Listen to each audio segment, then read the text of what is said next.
Seja muito bem-vindo ao Cantinho Ontológico. Meu nome é Gustavo Luiz. Eu quero falar sobre alguns vocábulos gregos que são empregados em o Novo Testamento, cujos escritores deram um sentido ou significado, mas as pessoas nos dias atuais teimam em colocar outros sentidos.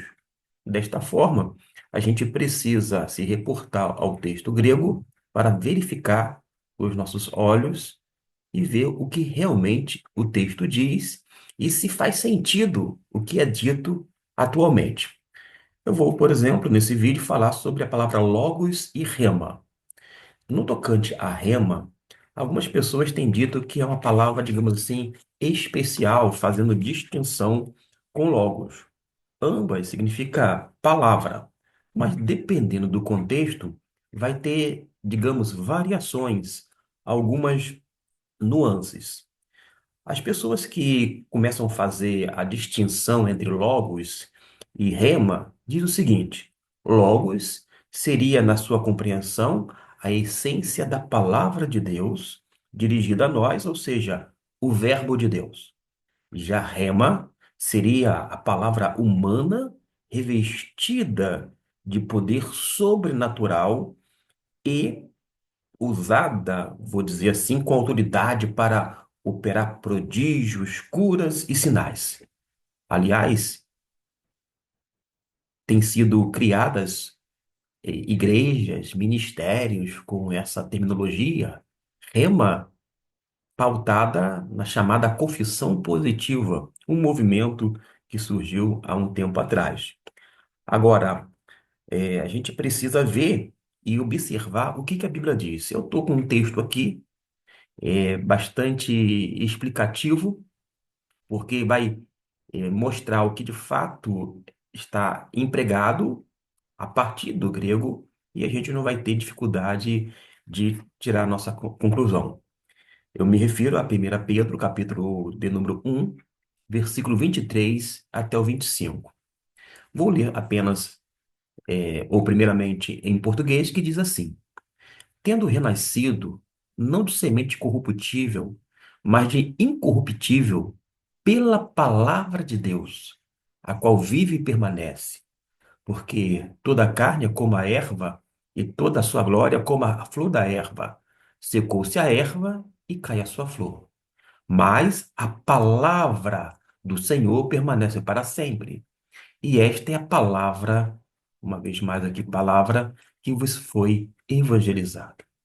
Nós observamos que no português, nestes três versículos, vai haver a primeira menção à palavra, relacionada à palavra de Deus, uma vez mais, no versículo 25, palavra do Senhor, que também é a palavra de Deus, e no finalzinho, e esta é a palavra que vos foi evangelizada, fazendo menção à mesma, a palavra do Senhor. Esta está se referindo à palavra do Senhor. Ok. Observe que no português o vocábulo é o mesmo. Palavra, repetido três vezes, tá ok? Mas quando nós vamos para o termo grego, vamos notar, e é bom que se diga, que da forma como tem sido apresentado, não encontra fundamentação escriturística. Não é apenas nesse texto, mas nos demais textos também. Mas fiquemos porque, para demonstrar que logos e rema na verdade, são sinônimos perfeitos. Isso mesmo. As pessoas, isto é, os escritores, empregam de uma maneira intercambiável, assim como dois termos, como espírito e alma, são termos sinônimos, não são coisas distintas.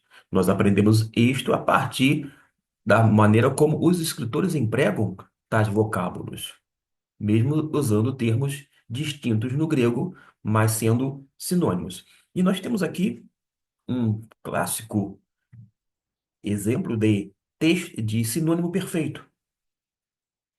Não tem nenhuma diferença entre a palavra rema e logos. Vamos observar no versículo 23, vamos voltar agora para o texto grego.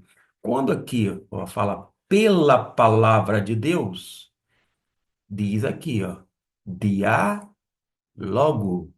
ou seja, Qual é o termo? Logo, que vem de logos.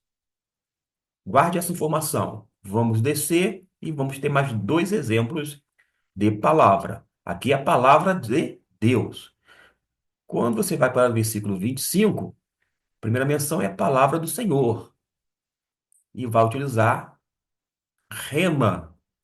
Ora, a palavra do Senhor não é a palavra de Deus? Sem dúvida alguma. Mas ele vai uma questão de estilo, uma questão linguística.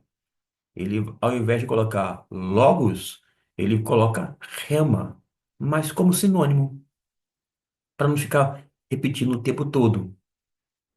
Mas a palavra do Senhor permanece para sempre. E esta que faz alusão à palavra do Senhor, que é a mesma palavra de Deus, tá bom, gente? Vai, uma vez mais, colocar o termo rema. Ou seja, nesse texto, rema, tanto quanto logo, são sinônimos perfeitos. Para que você tenha uma ideia, eu estou com um dicionário, é um léxico, na verdade, léxico analítico do William Mawson, uma referência nessa área linguística e gramatical. A palavra logo, ela vai ter vários significados de acordo com o contexto. Vou dar um exemplo, alguns exemplos aqui. Pode ser uma palavra, algo dito, discurso, linguagem, conversa, a maneira de falar, uma declaração, uma explicação, uma versão, um boato, uma narrativa, uma contenda, pasme, um motivo, ou seja, pode se referir à palavra de Deus, de modo que, quando aparece logos, independente da sua flexão, sempre o sentido vai ser determinado pelo texto e contexto. O contexto que é essencial. Já com relação à palavra rema, eu fazendo essa consulta aqui, pode ser colocado, dependendo do contexto, dito, declaração, discurso, palavra. Às vezes aparece rema fazendo alusão ao mandamento, a uma ordem. A ordem de quem? A ordem do Senhor. A uma orientação que vem da parte de Deus, uma predição, pasme, uma profecia, uma doutrina de Cristo, um assunto, uma questão. Então a gente aprende isto à medida que a gente vai estudando e assimilando o grego koiné. Vou dar um exemplo para encerrar, não é mais sobre logos, muito menos sobre rema. Mas a palavra amor no grego é filéu. Sabemos que temos outras palavras, agape, eros. No grego clássico ou antigo, temos storge, para amor. Existem quatro palavras no grego antigo para amor. Naquele período do koiné, havia, vou dizer assim, usualmente empregada três palavras, que era eros, agape e filéu. Mas acontece que em o Novo Testamento só aparece filéu e agape. Ainda assim, tanto agape quanto filéu são palavras sinônimas.